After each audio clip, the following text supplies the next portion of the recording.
Hello guys, देखिए भी हम बेसिकली केमिकल काइनेटिक्स आपका टॉपिक डिस्कस कर रहे थे और केमिकल काइनेटिक्स में आपने रेट लॉ डिस्कस किया था। रेट लॉ रेट कांस्टेंट के साथ आपने डिस्कस किया था। एक तो हमने सिंपल से न्यूमेरिकल किए थे, रेट कांस्टेंट की यूनिट के साथ हमने डील किया था। तो आज एक सिंपल सा हम क्वेश्चन करते हैं, उसके बाद आपका नेक्स्ट टॉपिक पे डील करेंगे। हमारे पास एक क्वेश्चन है, द रेट लॉ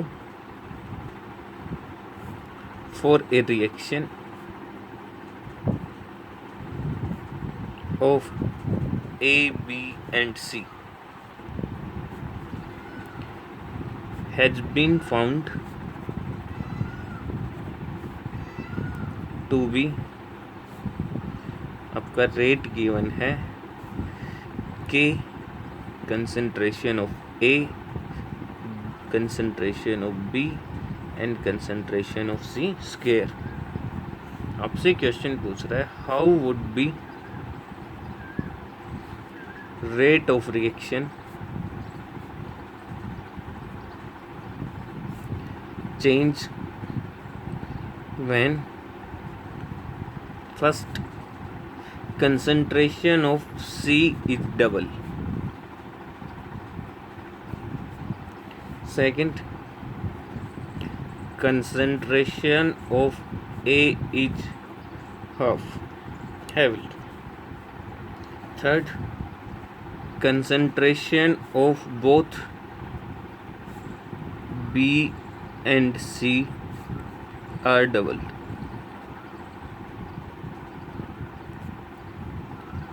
और आपका next fourth, if volume of C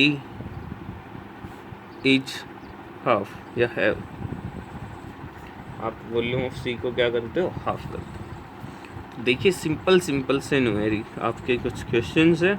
अगर आपको रेट लो समझ आया तो हम बड़ी इजीली इस चीज़ को कर पाएंगे। देखिए हमें रेट गिवन है R, जो आपका रेट जो गिवन है रिएक्शन के लिए वो गिवन है K concentration of A, concentration of B, concentration of C square. तो यहाँ से हमें पता लग गया order of reaction with respect to A is 1, with respect to B is 1 and with respect to C is 2। Total order of reaction आपका क्या हो गया, ऑर्डर ऑफ रिएक्शन के पूछा नहीं है बट फिर भी हम निकालते हैं 1 + 1 + 2। टोटल ऑर्डर ऑफ रिएक्शन क्या हो गया, ओवरऑल 4। तो फर्स्ट की बात करते हैं, when concentration of C is double. Concentration of C अगर आप डबल करोगे तो रेट क्या आ गया, K concentration of A, concentration of B and 2C।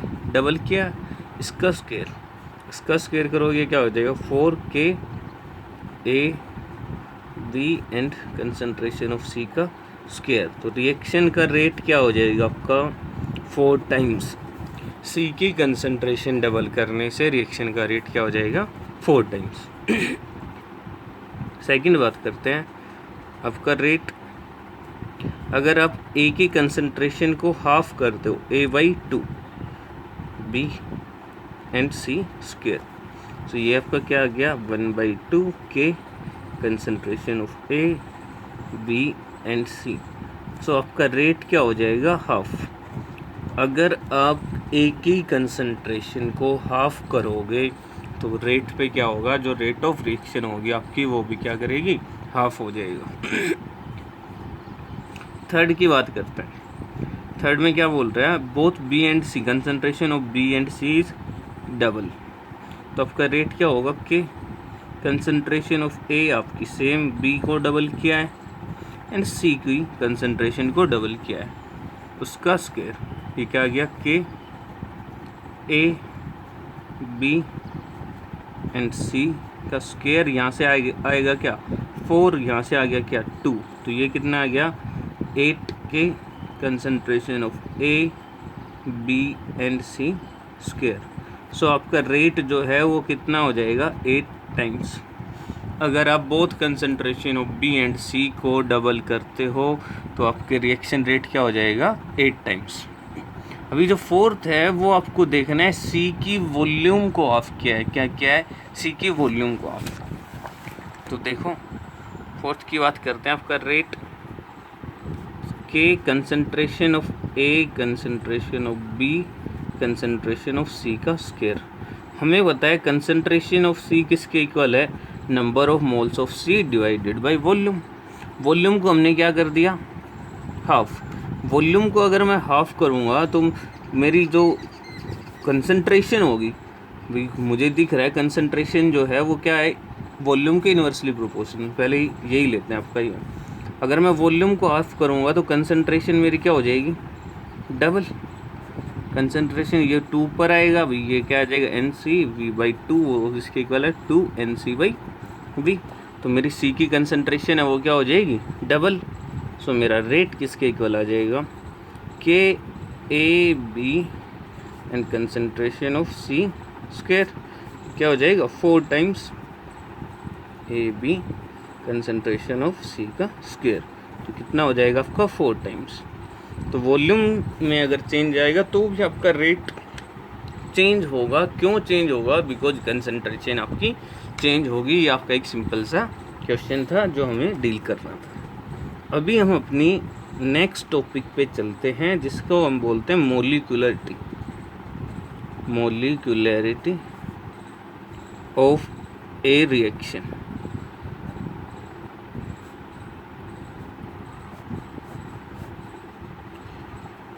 देखिए भी एक थ्योरी है आपकी कोलिजन थ्योरी, जो हम इसी चैप्टर में पढ़ेंगे आगे। वो कोलिजन थ्योरी क्या बोलती है कि आपकी रिएक्शन कैसे प्रोसीड होगी, रिएक्शन के अंदर क्या होता है according to collision theory. Collision theory बोलती है रिएक्शन कब प्रोसीड होगी, जब रिएक्टेंट के मॉलिक्यूल एक दूसरे के साथ कोलाइड करेंगे एक प्रॉपर ओरिएंटेशन में। उस कोलिजन को हम बोलेंगे इफेक्टिव कोलिजन। उस कोलिजन क्या बोलेंगे, इफेक्टिव कोलिजन। तो कोलिजन थ्योरी बोल रही है एक रिएक्शन आपकी कब होगी, जब रिएक्टिंग स्पीसीज एक दूसरे के साथ कोलाइड करेंगे। तो यहाँ पे जो मोलिकुलरिटी टर्म है वो हम कैसे डिफाइन करते हैं, देखना भी किस चीज़ को बोलेंगे, the number of reacting species which collides simultaneously to bring about a chemical reaction. To bring about a chemical reaction is called molecularity. क्या लिखा है हमने उस चीज़ को समझाते हैं।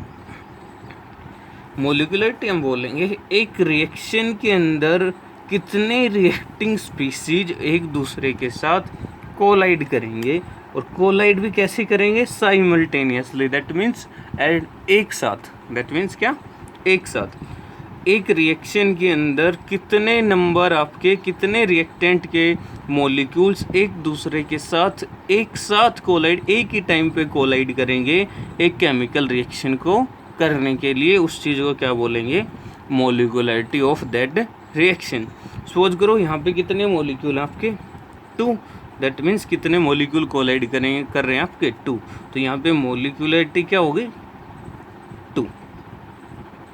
जस्ट आपको ये देखना कितने मॉलिक्यूल्स रिएक्शन के अंदर रिएक्टेंट के कोलाइड कर रहे हैं और आपकी केमिकल रिएक्शन हो रही है। ये कंप्लीटली थ्योरेटिकल कंसेप्ट है। क्या है, एक थ्योरेटिकल कंसेप्ट है। रेट जो था आपका वो क्या था, रेट आपका एक्सपेरिमेंटली डिटरमाइन। रिएक्शन को देख के नहीं बता पाओगे कि आपका रेट क्या होगा, ठीक है। एक्सपेरिमेंटली ऑर्डर जो आएगा एक्सपेरिमेंटली हम डिफाइन करेंगे, ठीक है। तो जो आपका ऑर्डर ऑफ रिएक्शन है वो क्या है, एक्सपेरिमेंटली डिटरमाइन होगा। अब बात करते हैं मोलिकुलरिटी की। अब सपोज करो डिकम्पोजिशन हो रहा है किसी का भी, कोई भी आपके पास एक, सपोज करो आपके पास है अमोनियम नाइट्राइट। अमोनियम नाइट्राइट का आप डिकम्पोजिशन करोगे तो आपको मिलेगा नाइट्रोजन प्लस वाटर, बैलेंस करते हैं नाइट्रोजन 2 हाइड्रोजन 4 ऑक्सीजन बैलेंस हो गई, ठीक है भाई। ये आपके पास क्या है, अमोनियम नाइट्राइट। अमोनियम नाइट्रेट का आपने डिकम्पोजिशन किया, कितने मॉलिक्यूल हैं? एक। तो इसको हम बोलेंगे यूनिमोलिक्यूलर रिएक्शन। ऐसी रिएक्शन जिसके अंदर सिर्फ आपका एक ही रिएक्टेंट इन्वॉल्व हो, सिंगल स्पीशीज आपका प्रोडक्ट में चेंज हो रहा हो, उसको बोलेंगे क्या? Unimolecular reaction. क्या? Reaction in which only a single species, और सिंगल पार्टिकल भी हम बोल सकते हैं, सिंगल स्पीशीज इन्वॉल्व। देखिए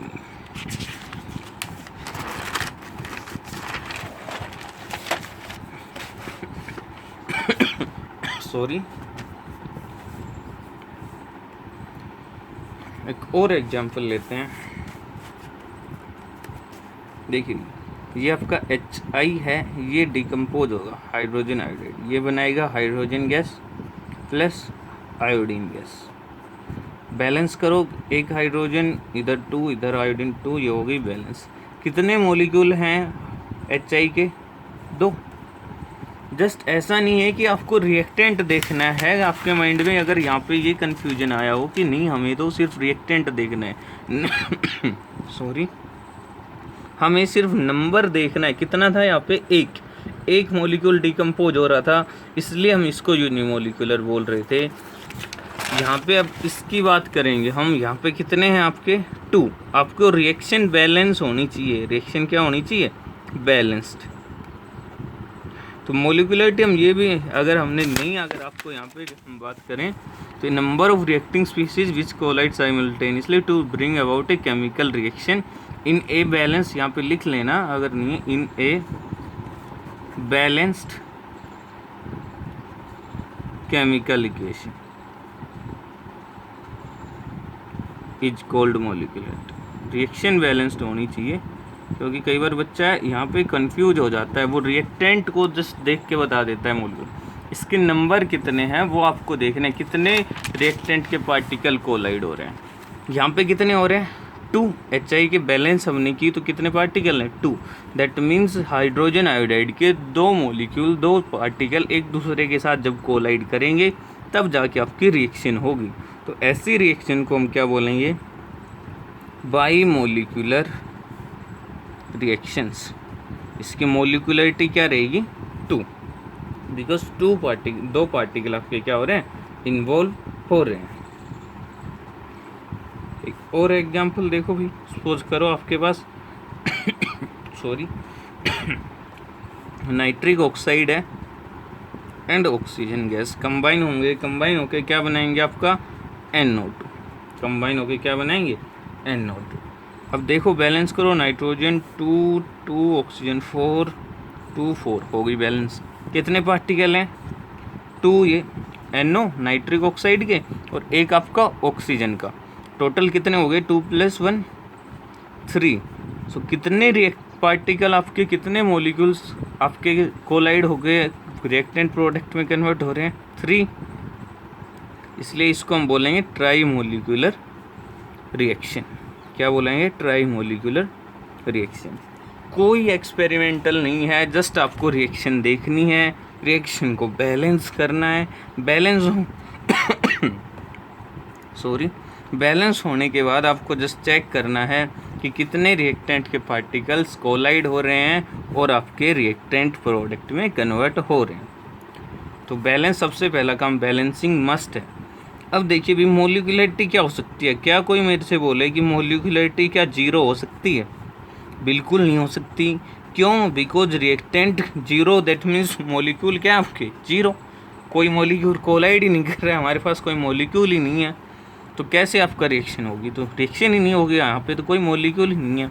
बट रेट आपका क्या हो सकता है? 0। ये रेट का मैं यहाँ पे डिफरेंस भी करवा रहा हूँ साथ साथ। रेट आपका, रेट ऑफ रिएक्शन हमने 0 ऑर्डर रिएक्शंस पढ़ी हैं। रेट नहीं, ऑर्डर आपका क्या हो सकता है? 0। हमने 0 ऑर्डर रिएक्शंस पढ़ी हैं। देखो दूसरी चीज़, आपकी मोलिकुलरिटी हम जब बात करते हैं तो हम बोलते हैं आपकी मोलिकुलरिटी 3 से ज़्यादा नहीं हो सकती। 3 से ज़्यादा नहीं हो सकती, पॉसिबल नहीं है। क्यों? बिकॉज एक साथ 3 से ज़्यादा रिएक्टेंट के पार्टिकल कोलाइड करें एक प्रॉपर ओरिएंटेशन में, ऐसा पॉसिबल नहीं है। 3 से ज़्यादा मॉलिक्यूल एक प्रॉपर ओरिएंटेशन में कोलाइड करें तो ऐसा पॉसिबल नहीं है, वो कोलाइड कर ही नहीं पाएंगे, साइमल्टेनियसली नहीं कर पाएंगे एक साथ। तो इसलिए आपकी मॉलिक्यूलरिटी 3 से ज़्यादा नहीं हो सकती। आपका ऑर्डर क्या हो सकता है? फ्रैक्शनल हो सकता है, बट आपकी मॉलिक्यूलरिटी फ्रैक्शनल नहीं हो सकती। क्यों? बिकॉज फ्रैक्शनल का मतलब है कि कुछ हाफ आपका मॉलिक्यूल जो है, हाफ रिएक्टेंट स्पीसीज, सपोज करो यहाँ पे NO2 था तो हाफ NO2 रिएक्ट कर रहा है, उसका तो कोई मतलब ही नहीं, आप कोलाइड कर रहा है, तो फ्रैक्शनल नहीं हो सकता। ये आपका कंप्लीटली थ्योरेटिकल कंसेप्ट है, ये आपका कंप्लीटली एक्सपेरिमेंटल कंसेप्ट है। कैसा कंसेप्ट है? एक्सपेरिमेंटल कंसेप्ट है। ये आपको डिफरेंस याद रखने हैं। आपको कोई बहुत बार 1-2 नंबर में पूछ लेता है, what is the difference between order and molecularity, what is the difference between order and molecularity. तो ऑर्डर और मॉलिक्यूलरिटी का डिफरेंस क्या? ये 0 नहीं हो सकती, ये 0 हो सकता है, ये फ्रैक्शनल हो सकता है, ये फ्रैक्शनल नहीं हो सकता, ये कम्प्लीटली थ्योरेटिकल प्रोसेस है, ये एक्सपेरिमेंटल प्रोसेस है। इसकी वैल्यू 3 से ज़्यादा नहीं हो सकती, इसकी हो सकती है। क्यों नहीं हो सकती? बिकॉज आपकी प्रॉपर ओरिएंटेशन के अंदर 3 से ज़्यादा पार्टिकल साइमल्टेनियसली कोलाइड करना पॉसिबल नहीं है। तो ये चीज़ें आपको याद रखनी है। अब देखिए, अब इसी के बेस पे हम रिएक्शंस को यहाँ पे क्लासिफाई करेंगे। कुछ रिएक्शन हमने एग्जांपल्स देखे जिसके अंदर आपके रिएक्टेंट के जो स्पीसीज थे वो आपके 3 से ज़्यादा थे। सपोज करो आपके पास मैं रिएक्शन लिख रहा हूँ KClO3 plus 6FeSO4 plus 3H2SO4, ये आपको देगा KCl plus iron sulphate, ferric sulphate generally देगा आपको, प्लस आपका 3H2। तो अगर इसकी मैं मॉलिक्यूलरिटी चेक करूँ 1 + 6 + 3, दैट मीन्स 10, और 3 से ज़्यादा पॉसिबल है ही नहीं। 10 मॉलिक्यूल्स तो एक साथ एक दूसरे के साथ कोलाइड नहीं कर सकते। तो इसके बेस पे रिएक्शंस को क्लासिफाई किया गया। कैसे? एक हमने बोला एलिमेंट्री रिएक्शंस। एलिमेंट्री रिएक्शंस कौन सी reaction? Reaction which takes place in a single step। जो आपके सिंगल स्टेप के अंदर होंगी उन रिएक्शंस को हम क्या बोलेंगे? एलिमेंट्री रिएक्शंस बोलते हैं। कॉम्प्लेक्स रिएक्शन की बात करें जो सेकंड टाइप हम पढ़ेंगे वो क्या पढ़ेंगे? आपका कॉम्प्लेक्स रिएक्शन। कॉम्प्लेक्स रिएक्शन कौन सी होंगी आपकी? देखिए भैया, 10 पार्टिकल तो एक दूसरे के साथ कोलाइड करने वाले हैं नहीं, तो उन रिएक्शन के अंदर होता क्या है? जनरली स्टेप टू स्टेप आपकी रिएक्शन चलती है। पहले कुछ रिएक्टेंट के कुछ पार्टिकल कंबाइन हो गए, कोई इंटरमीडिएट बनाते हैं। सपोज करो A2 + B2 का आपको कंबाइन करवाना है, क्या करवाना है? AB बनना है। तो वहाँ पे क्या हो रहा होगा? पहले A2 आपका ब्रेक हो रहा होगा, 2A बना रहा होगा, फिर A + B2 कंबाइन हो गया, आपका AB बना रहा होगा। ऐसे स्टेप वाइज मैकेनिज्म आपका चल रहा होगा, एक साथ सारे के सारे पार्टिकल कोलाइड नहीं करेंगे। तो ऐसी रिएक्शन जो सिंगल स्टेप में नहीं होंगी उनको बोलते हैं कॉम्प्लेक्स रिएक्शन। कॉम्प्लेक्स रिएक्शन की definition: reaction which completes which takes place complete in more than one step. जो सिंगल स्टेप में होंगी वो एलिमेंट्री रिएक्शंस होंगी, और जो एक स्टेप से ज़्यादा में होंगी वो आपकी कॉम्प्लेक्स रिएक्शन होंगी।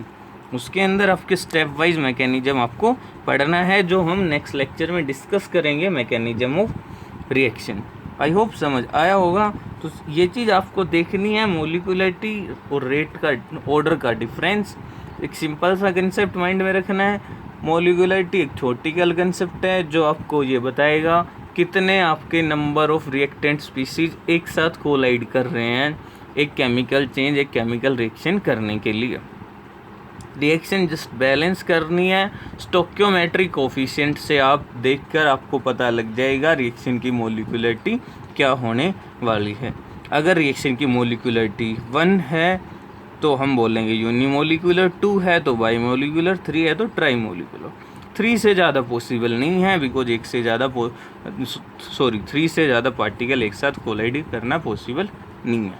तो ये बेसिक चीज़ें आज आपने पढ़ी, बाकी हम नेक्स्ट लेक्चर में डिस्कस करते हैं। Thank you.